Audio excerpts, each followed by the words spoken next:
किसी शहर के रेलवे स्टेशन पर एक भिखारी रहता था। रोज वो ट्रेनों में भीख मांगकर अपना पेट भरता था। एक दिन उसकी नजर एक सूट बूट पहने लंबे आदमी पर पड़ी। उसने सोचा इससे जरूर अच्छे पैसे मिलेंगे। वह उसके पास गया और बोला, साहब कुछ दे दीजिए। लंबा आदमी मुस्कुराया और बोला, तुम हमेशा मांगते ही रहते हो, कभी किसी को कुछ देते भी हो? भिखारी शर्मा गया, साहब मैं तो भिखारी हूँ, देने के लिए मेरे पास क्या है?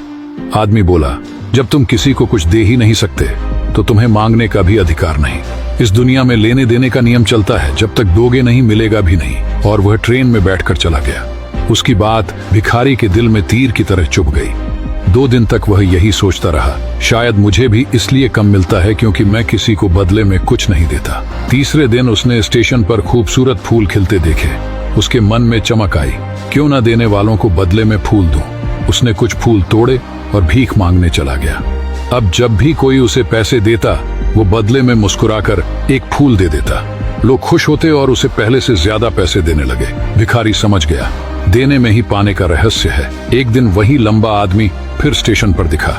भिखारी दौड़कर गया, साहब आज मेरे पास आपको देने के लिए फूल है, आप मुझे पैसे दीजिए, बदले में मैं आपको फूल दूंगा। आदमी मुस्कुराया, वाह अब तुम भी एक व्यापारी बन गए। भिखारी की सोच बदल चुकी थी। अगले दिन से वह स्टेशन पर नहीं दिखा। 6 महीने बाद वही स्टेशन 2 सूट बूट पहने व्यक्ति आपस में मिले। एक बोला, कहो पहचाना? दूसरा बोला, नहीं। पहला मुस्कुराया, हम 2 बार इसी ट्रेन में मिल चुके हैं, मैं वही भिखारी हूँ। दूसरा व्यक्ति हैरान, ओह तुम वही, लेकिन अब तुम कहाँ जा रहे हो? वह गर्व से बोला, फूलों का बड़ा व्यापारी बन गया हूँ।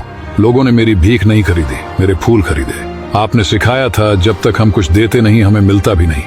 उस दिन से मेरी सोच बदल गई और मेरी किस्मत भी।